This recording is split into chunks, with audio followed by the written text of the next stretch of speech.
Falei, meu Deus, ainda faltam 12. Né? As 7 que eu já fiz, eu já estou desse jeito, já tinha emagrecido 22 pounds em 2 semanas. Então eu pedi ao Senhor, Senhor, não tira de mim, mas que o Senhor possa encurtar esse tempo. Irmãos, eu me senti vivendo no tempo do milênio, porque diz a palavra do Senhor que no milênio, aqueles que orarem ao Senhor, antes de acabar a sua oração, Deus já vai ter respondido a oração. Imagina, antes de você acabar, Isaías 65 fala isso. Antes do meu povo acabar de orar, eu já respondi a oração. E naquele dia, quando eu disse, Senhor, encurta o tempo, a resposta foi imediata. Deus disse, não, você vai até o fim. E eu falei, amém, eu vou até o fim. No dia seguinte, Deus me mostrou, irmãos, por que é que eu precisava ir até o fim. Por que é que eu precisava passar por tudo aquilo.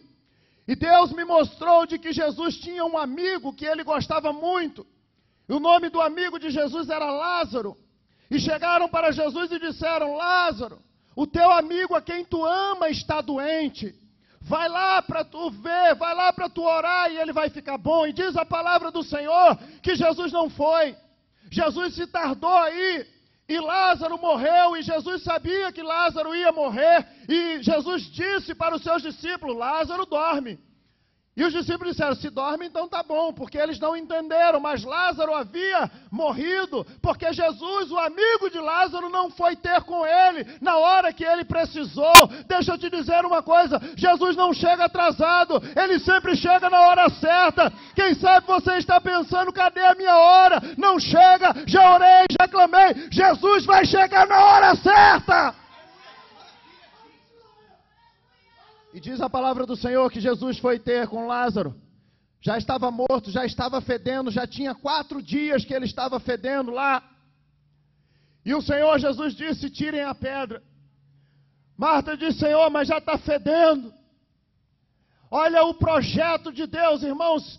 Deus me mostrou claramente de que se o Senhor Jesus tivesse ido ter com Lázaro quando ele estava doente, quem é que iria glorificar ao Senhor?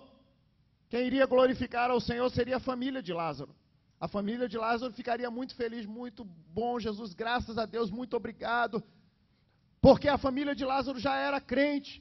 Mas a palavra de Deus diz, irmãos, de que quando Lázaro morreu, os judeus de todas as cidades circunvizinhas vieram para consolar Marta e Maria. Então quando Jesus chegou, tinha judeu de tudo quanto era cidade, judeu de tudo quanto era de vilarejos diferentes. E quando Jesus disse, Lázaro, vem para fora, o que aconteceu, irmãos? Aqueles judeus viram um milagre, voltaram para as suas casas dizendo, nós fomos no enterro, mas voltamos porque a festa lá está muito grande, porque um homem chamado Jesus de Nazaré ressuscitou a Lázaro. O testemunho, irmãos, é maior.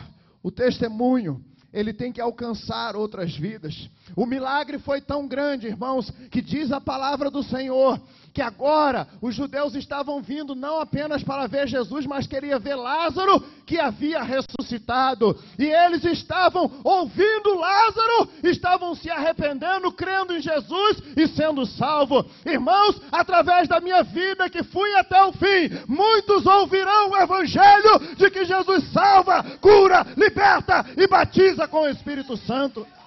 Adamai, Shurekanda, Lamanai. Deus tem um propósito. Às vezes está demorando porque Ele tem um propósito. E o milagre é muito grande que Deus tem para fazer. Ele disse para mim, não, você vai até o fim. Irmãos, quando você ora e pede a Deus, você recebe uma das 3 respostas. Sim, não ou espera. E quando Deus fala sim, é para o teu bem. Quando Deus fala não, é para o teu bem. E quando Deus fala espera, também é para o teu bem. Mas nós precisamos, irmãos, ver os propósitos de Deus na nossa vida. Nós precisamos entender os propósitos de Deus na nossa vida.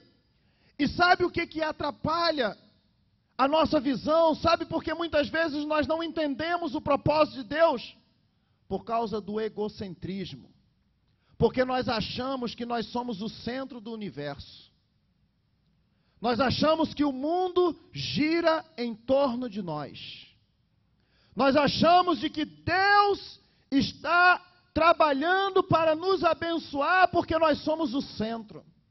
Porque nós somos a menina dos seus olhos, então Ele tem que me abençoar. Porque eu sou lavado e remido no sangue de Jesus, então Ele tem que me abençoar. Irmãos, o centro é Deus. Tudo é dele, tudo é para Ele. Nós precisamos deixar de lado o egocentrismo.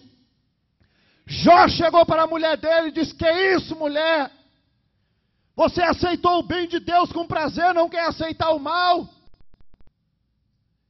Nós temos que aceitar o que Deus tem para nós.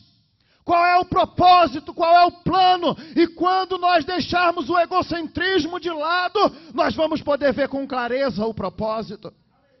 Cheguei no hospital com cadeira de roda, porque teve uma época que eu já não tinha mais força, andava de cadeira de roda para cima e para baixo. E me colocaram lá na recepção, e eu fiquei lá com a coberta, sentia muito frio, careca. E tinha uma mulher do meu lado, dos seus 30 e poucos anos, 40 anos. E eu comecei a conversar com ela e perguntar: qual é a razão que você está aqui? E ela me disse: eu estou aqui porque o meu marido precisa fazer um transplante hoje. Ele precisa fazer o transplante dele hoje, não pode passar para amanhã. Ele precisa fazer hoje. Mas só que eles levaram meu marido lá para dentro agora, para ver se ele tem câncer. Porque se ele tiver câncer, ele não vai poder fazer o transplante hoje. Mas ele precisa fazer o transplante hoje. Ela disse: olha, eu sou crente, eu vou à igreja regularmente, eu sirvo a Deus. E eu perguntei para o meu pastor: pastor, por que, pastor? Por que eu sou crente, meu marido é crente, a minha família é crente, e agora nós estamos passando essa situação? Por que, pastor? E ela, depois de desabafar, ela olhou para mim e falou assim: e você? Eu magrinho, careca, com frio na cadeira de roda. Eu disse assim: eu sou pastor. Pastor pode ficar doente. Pastor pode receber o mal. Mas ainda que seja o mal aos nossos olhos, se nós estivermos no propósito de Deus, todas as coisas cooperam para o bem daqueles que servem a Deus. Ainda que você esteja numa cadeira de roda, ainda que você esteja fraquinho, se você estiver no propósito de Deus, você não vai estar choramingando, você não vai estar pensando que você é o centro, você vai estar dizendo: Deus, como é que eu posso te glorificar no meio dessa situação? Nós temos que deixar, irmãos, o egocentrismo de lado. Hoje nós nos preocupamos muito conosco, com o nosso bem-estar, com o meu bem-estar. Nos preocupamos, irmãos, com o nosso conforto, com a nossa posição, com a nossa família. A família em primeiro lugar. É o que eu tenho visto hoje nas igrejas pregar, é isso. Não, é Deus, a família e a igreja. Eu não vou entrar nessa questão, mas se você perguntar para o pastor Sandro: pastor Sandro, bota isso aí em ordem, eu vou dizer assim: Deus e a família na igreja. Essa é a minha resposta. O que eu creio não é Deus, a família e a igreja. Eu creio Deus e a família na igreja, servindo a Deus. Mas tem muita gente que está botando a família. Não, a família, primeiro a família. Mas eu não vou entrar nessa questão. Mas hoje nós estamos muito preocupados com o nosso eu, com nossa posição, com o nosso nome. Eu não admito que fale de mim. Eu não admito que fale da minha família. Eu não admito que fale do meu nome. Um pastor americano foi procurar a presença de Deus e disse: Deus, estão falando de mim.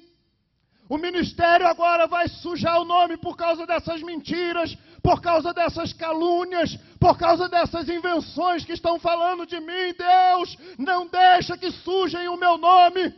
E a resposta de Deus para esse pastor foi o seguinte: qual é o nome que salva? O pastor disse: é o teu, Senhor. Qual é o nome que cura? É o teu, Senhor. Qual é o nome que liberta? É o teu, Senhor. Então Deus respondeu para aquele pastor: cuida de pregar o meu nome, que eu cuido do teu nome. Deixa eu te dizer uma coisa: